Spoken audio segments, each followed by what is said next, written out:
Como todos habéis visto, recientemente la Unión Europea y Estados Unidos han llegado a un acuerdo en materia comercial.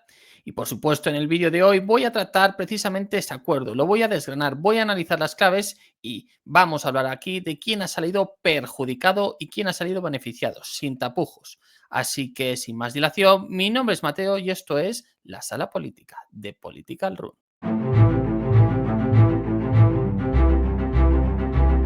Para empezar este vídeo me gustaría hacer un apunte muy claro. Y es que esto más que un acuerdo, se trata más bien de un marco preliminar. Es decir, lo que se ha acordado entre la Unión Europea y Estados Unidos es más bien una serie de ideas, una serie de iniciativas que van a marcar en principio la relación entre ambas entidades de aquí a por lo menos el final del mandato de Donald Trump. Es decir, al final son una serie de iniciativas, una serie de ideas conjuntas en las que pues, se han puesto de acuerdo para avanzar y que se seguirán negociando durante todo este tiempo. En este sentido, este acuerdo no está firmado por nadie, es decir, esto no es un papel que hayan firmado Donald Trump y Ursula von der Leyen y por tanto no tiene al final efectos jurídicos vinculantes, es decir, no tiene consecuencias legales el hecho de incumplirlo y por supuesto tampoco tiene ni plazos establecidos ni mecanismos concretos, es decir, al final pues es todo bastante ambiguo. Sí que es cierto que se señalan algunos años, pero bueno, no es nada concreto o al menos no es una cosa que esté muy bien regulada, por así decirlo.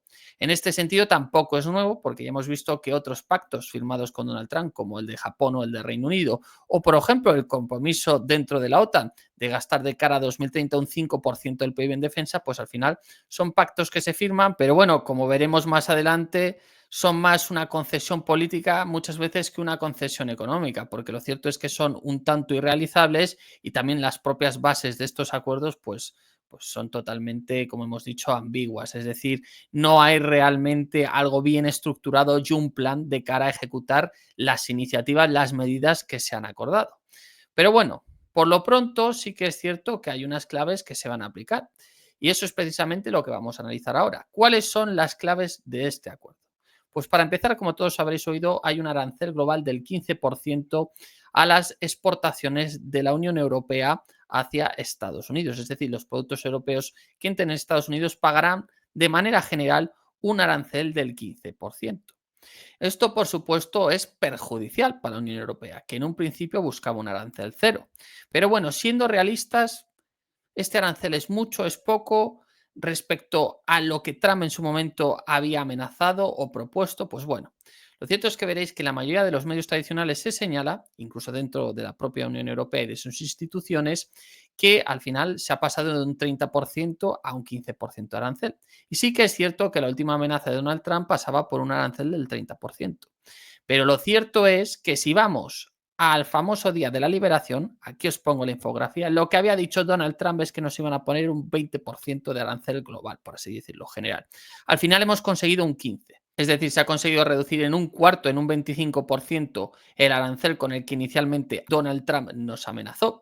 Esto es un buen acuerdo, esto es un mal acuerdo, reducirlo a la mitad hubiera sido un buen acuerdo, reducirlo en tres cuartos hubiera sido un buen acuerdo. Bueno, yo aquí no me voy a meter, pero bueno, para que lo tengáis claro que con lo que se nos amenazó en un principio es un 20% y al final se ha quedado en un 15%. A partir de ahí, pues especulad vosotros si está bien o está mal. El caso es que hay algunos productos que se han salvado de este 15%, es decir, hay exenciones o excepciones. Concretamente algunos productos químicos, algunos medicamentos genéricos, también algunos recursos naturales que la Unión Europea exporta a Estados Unidos y también, por ejemplo, la maquinaria de litografía de los chips, es decir, la que es encargada de alguna manera pues de hacer esos pequeños caminos dentro de los chips, ¿no? Que son minúsculos. Pues bueno, una empresa holandesa es la que tiene el monopolio y en esto tampoco va a haber aranceles. Aquí algunos podéis decir, bueno, esto es una buena noticia, pero yo lo cojo con pinzas, porque al final todo lo que exportamos a Estados Unidos que no tiene aranceles es precisamente lo que necesitan. ¿Necesitan medicamentos genéricos como el paracetamol sin aranceles? Por supuesto, porque eso afecta a los consumidores estadounidenses. ¿Necesitan determinados productos químicos o recursos naturales para sus industrias sin aranceles? Por supuesto, porque eso afecta a su competitividad. ¿Necesitan concretamente esa maquinaria de litografía a buen precio sin aranceles? Por supuesto, porque grandes empresas como Nvidia viven precisamente de que estas empresas colaboren, pues eso, sin ningún tipo de arancel, sin ningún tipo de barrera. El único caso en el que consideraría buena esta exención es en el sector aeronáutico, pero esto considero que no ha sido tanto un buen acuerdo comercial o una buena negociación comercial, sino que simplemente Boeing y Airbus, que prácticamente tienen un monopolio del sector, se han puesto de acuerdo para, perdónenme la expresión, no joderse entre ellas. No ha sido tanto por una buena negociación de Ursula von der Leyen con Donald Trump o al revés, una buena negociación de Donald Trump con Ursula von der Leyen. Pero bueno, hasta aquí tenemos esto que desde luego ya, para empezar, yo considero no es nada beneficioso para la Unión Europea. Pero también siempre suelen decir, oye, pero en el sector del automóvil el arancel era del 27,5% para los vehículos europeos y ahora ha pasado a un 15%, ¿no? Gran victoria. Pues bueno, es gran victoria si tenemos en cuenta ese arancel del 27,5%, que también lo han vendido un montón, como ha pasado con lo de que el arancel había bajado del 30 al 15%, que como vemos todo tiene su letra pequeña. Y en este caso pasa lo mismo, porque cabe hacerse una pregunta. ¿Qué arancel sufren los coches americanos exportados a la Unión Europea?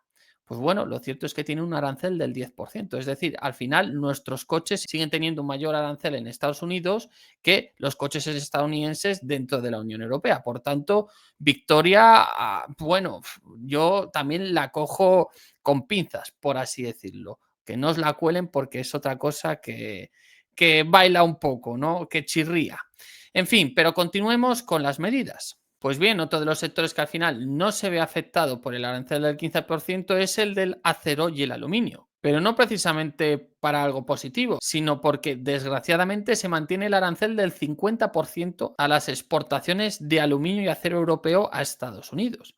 Y yo creo que esto es una gran pérdida, porque recordemos que lo contamos en el Political Room, que hace muy poquito Nippon Steel, es decir, la gran industria japonesa del acero, una de las mayores del mundo, compró US Steel, es decir, una de las grandes siderúrgicas estadounidenses por excelencia, a cambio de 14.000 millones de dólares. Y este era un acuerdo que en su momento había vetado Biden y que finalmente aceptó y permitió Donald Trump, guardándose alguna cláusula no revelada de seguridad nacional.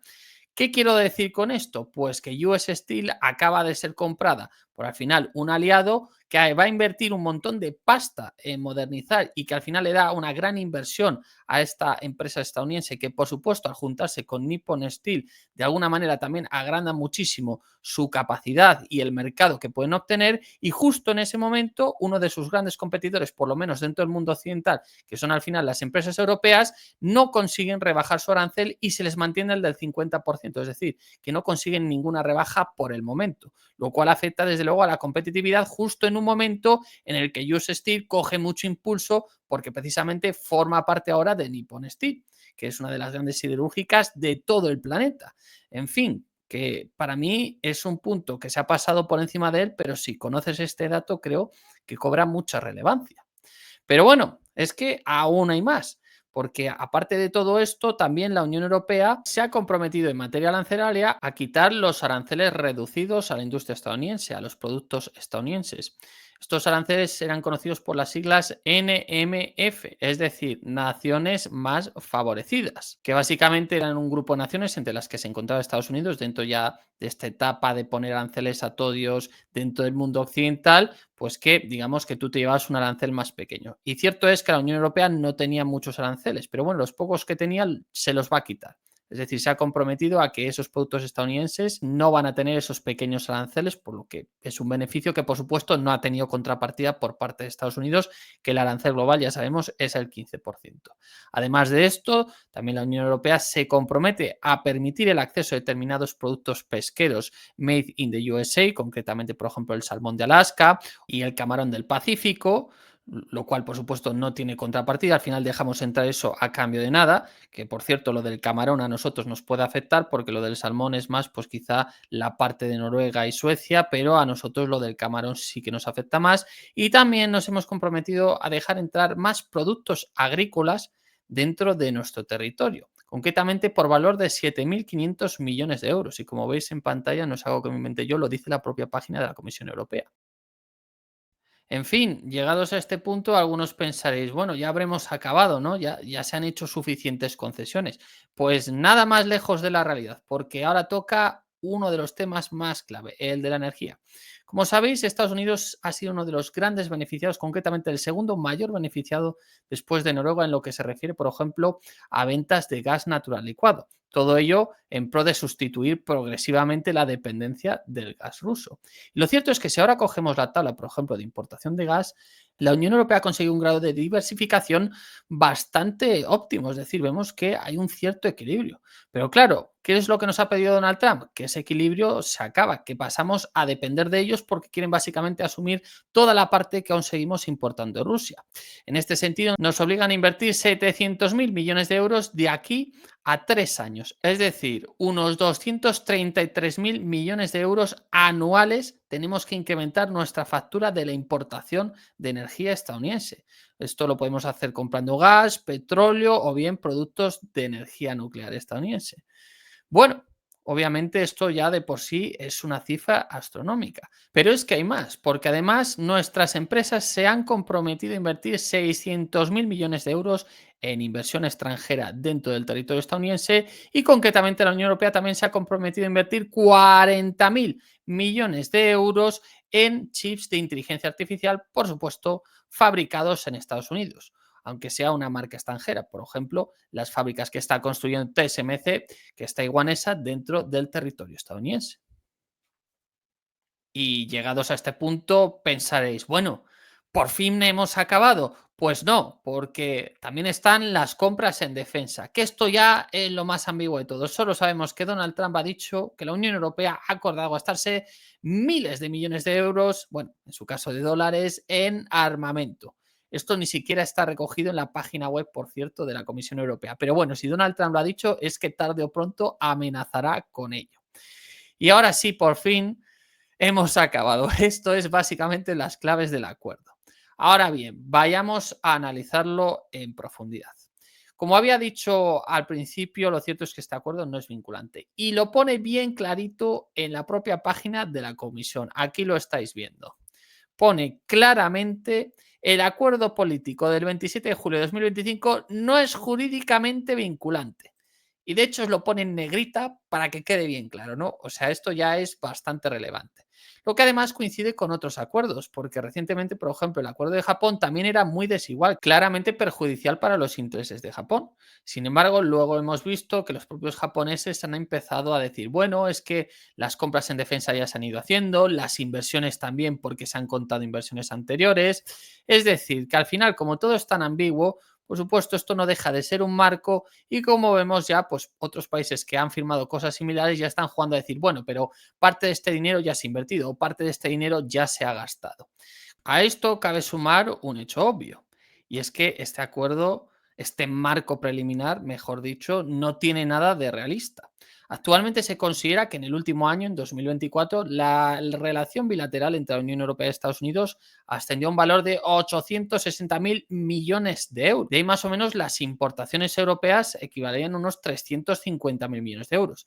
De ahí que la Unión Europea exporte más de lo que importe, por tanto, déficit para Estados Unidos, balanza comercial positiva para la Unión Europea, algo que a Donald Trump le saca de quicio. Pero claro, tened muy claro ese dato, 350.000 millones de euros en importaciones europeas, cosas que la Unión Europea compra a Estados Unidos. Y recordad, solo en energía nos ha pedido que gastemos 700.000 millones de euros en los próximos 3 años. Eso significaría que al año tendríamos que incrementar nuestra factura de la energía, nuestra compra de energía estadounidense en más de 233.000 millones, más del 60% de lo que importamos en todo el año pasado. Es decir, esto es inasumible. Y sin contar que, recordemos, se tienen que realizar inversiones por valor de 600.000 millones en 4 años en Estados Unidos. Es decir, que nuestras empresas tienen que gastar de aquí a 2029 150.000 millones anuales en inversiones.